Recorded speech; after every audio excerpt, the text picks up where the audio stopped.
Chapter 16. Suffering. It was because we took ourselves seriously once that we created the original sin, that now we perpetuate with all seriousness. Watch out. Don't let the pain of the pain be fed, otherwise it will become suffering. When we are serious, suffering becomes greater, and where suffering exists the greatest, it's where we take it the most seriously. The pain exists only to keep things from getting worse. That's the physiological function. I take nobody serious, not me, not you. I seriously take no one seriously. The popular saying goes that when you lack health, everything is lacking.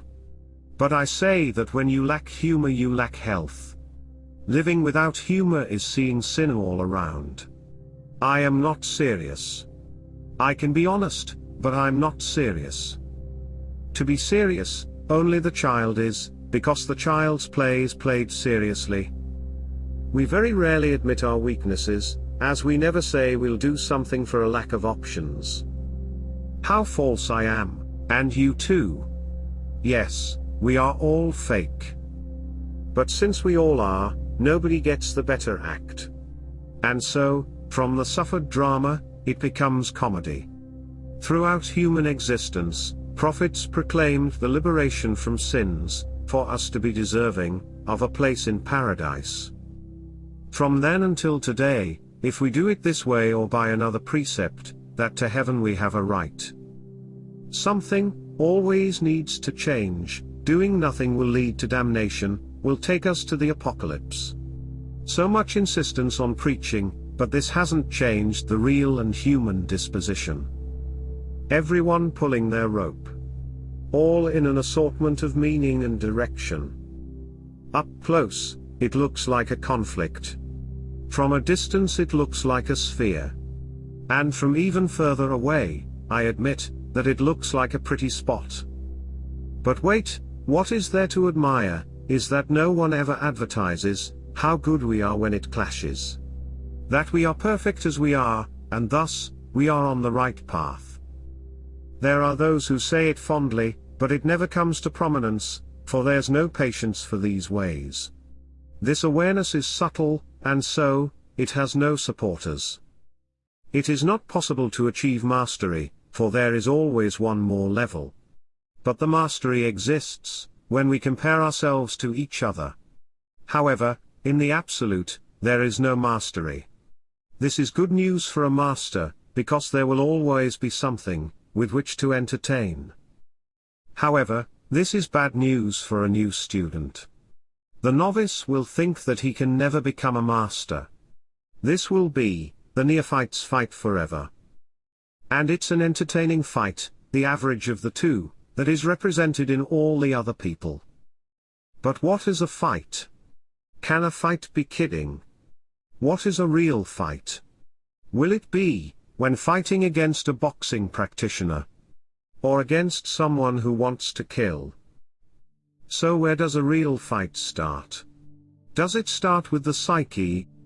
Will there really be a need to have a physical confrontation? Will a serious winner even let that happen?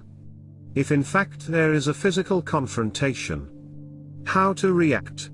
Not fighting but acting. What is a serious fight if not everything we do in our lives? Yet, it's better not to say what a serious fight is. Instead, one only questions, thus, one acts in accordance with the mystery. A real fight is a present act. An act of truth is a fight of truth. It's to be such a fighter, that it's only fair to fight oneself. It is to be such a fighter that only the self is a match. The aggressiveness of this fight, the impetus of this fire, shows the truth. It is irreverent, and shows the truth even if it hurts. When in the forest, the bushes cover certain animal paths, the fire when it passes there will make those paths visible.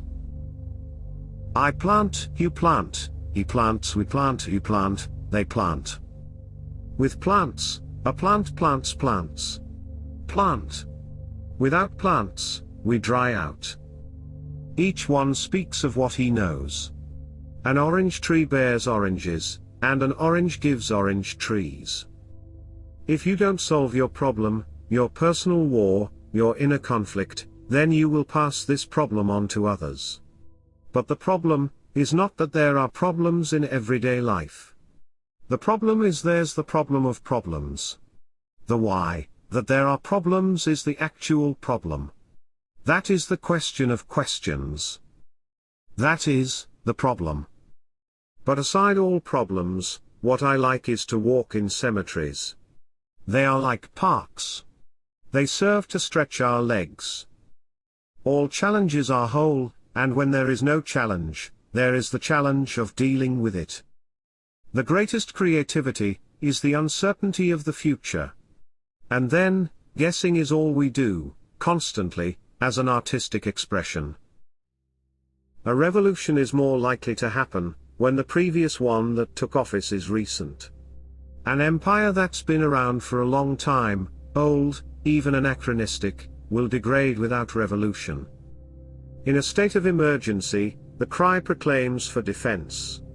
War is only fought by war, but the idea that gave rise to the war is fought only with another idea. Science and art are rich in ideas. If it is necessary to fight the war, it will be necessary to use war for defense, and by the sciences and arts, attack and win. I pay the rent to the landlord with cash. Actions pay the rent to desire with satisfaction. Desire pays rent to the ego with destiny. Ideas pay rent to the mind with thoughts. The ego pays the rent to conscience with characters. The mind pays the rent to the body with well-being. The body pays rent to the universe with energy. I pay the rent to God with presence. So, the most important, money doesn't buy. Never forget that after all this toil, what is most valuable is what's priceless. That's why we put prices on things, to be able to distinguish one thing from another. The wild nature, when it happens faster than human nature can follow, adjusting, it manifests in catastrophes. In this race, human nature wins, as long as wild nature remains docile in a nice trot. But if it finds us too ahead, it will go from trot to canter. If you want to conquer the world, let me give you some advice. To own an idea, you must understand it. To win people over, it's mandatory to give. To conquer land, you must have it. My world is an idea, about people's ideas. So, to conquer the world, I have to give mine. When one is searching, the conqueror gives. When one is not searching, the conqueror imposes. And by imposing even the noblest idea, the sky darkens and the flowers wither, the heart aches and laughter saddens. This is the secret to conquering the world. Use it when you don't have one of your own. Nobody wants to be alone with themselves. When I dream, always alone, I dream that I'm with more people. When I'm camping alone, I want to walk around, and discover the surroundings. When I'm alone on a trip, I look out the window and imagine things. When I sit down and devote myself faithfully to meditate, the mind won't let go of me. It holds on to me, it takes me to the circus of images and emotions, just to entertain myself. But in meditation, when I can finally be really alone, I become a little bit of each thing, and so, I feel accompanied like I've never been. This solitude is a training for death. Who moves his lips, talking to himself? Who even though alone speaks out loud? It can seem silly to anyone, but what a great friend of himself he is. Everyone talks alone, and sometimes vocalizes just like that. The proof of this is that, it's not possible to have either an actual laugh, or a mental cry. Peace and war are complementary. Its processes are cyclical, and work as follows. In the beginning, it's the relief. Then, there is stillness. Soon, boredom rushes through and raises the doubt. Next, comes the apprehension that turns into anxiety. Broken and hurt, the war is with oneself, and then with others. That's why peace frightens as much as war. For peace, when it hurts, is the mother of war. It hurts, because it's hard to be at peace. But when relieved one recognizes to pollute, and when broken one recognizes to clean, peace no longer hurts. Therefore, it doesn't scare anymore. If it doesn't scare, from it one doesn't run away. They may say, "So you favor evil?" I will say no, and moreover. Evil has always existed, and will always exist, as long as there is someone who can count. Wanting me to extinguish evil is to let evil corrupt me. So I prefer to take it for a walk sometimes. With the contrast I keep the good in shape. To fight evil, there will always be someone. Just trust. And if by chance there is no one fighting evil, the evil itself will find a ray of goodness within. Never, ever, will there be just one of the two. Be it goodness or badness. If there was only goodness, someone would seize this pacification, to gain supremacy over people and about things, as it would be tempting. We all wish kindness, at the right time and when necessary, to subjugate others. We hardly admit such treachery, but so it is, whether we like it or not. It turns out beneficial, having a bit of evil around us. So in everyday life, we get meekly, and do not get ourselves in the temptation to be bad people. Just trust. And, look, when the soil is very fertile, so good that any seed grows there, even the bad ones. Also, notice when the soil is so bad that only the best seeds develop, the good ones. The other seeds that do not germinate, the bad ones, they are also there in the bad soil. So, seeds can germinate or serve as manure. This is not about good or evil, but rather about the magic of keep going. A table is full of different gastronomic dishes, and the situation is where we can choose to eat a little of everything to taste.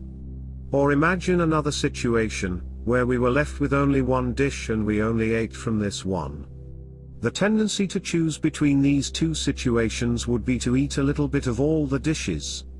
So, tasting a little of all the gastronomic dishes, we would obviously end up having a preference for one or the other. But if there are two tables full of dishes, maybe we would then have two favorite dishes. And the more full tables there are, the more favorite dishes are possible to emerge. Which will make it increasingly difficult to choose just one favorite dish.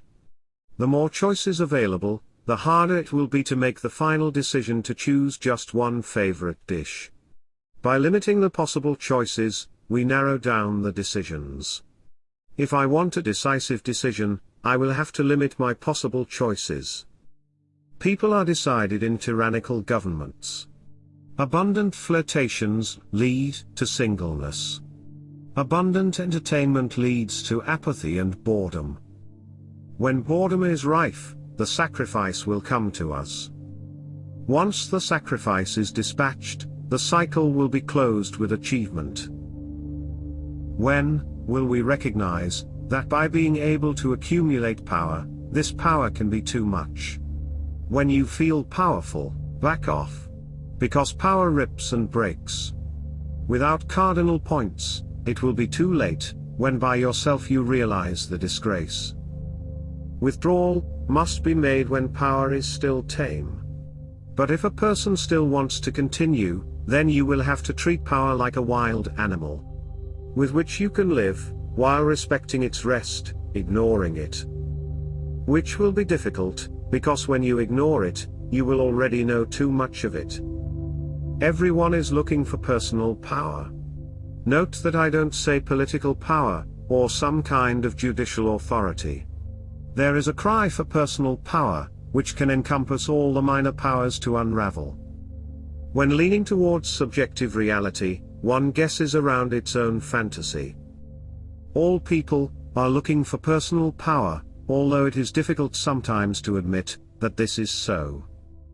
To want me to share the wealth, equally for all, or to want me to share the wealth unequally, depends on which side I happen to be on. Regardless of this bias, each of us is looking for the best for himself. Note that each one always fights for their own interest.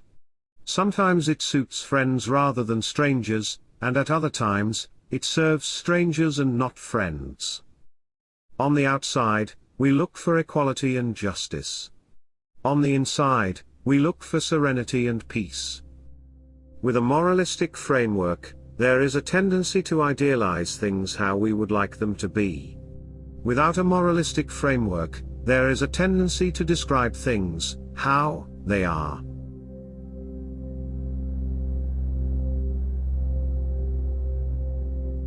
Thank you for listening to the end. Support this work if you liked it.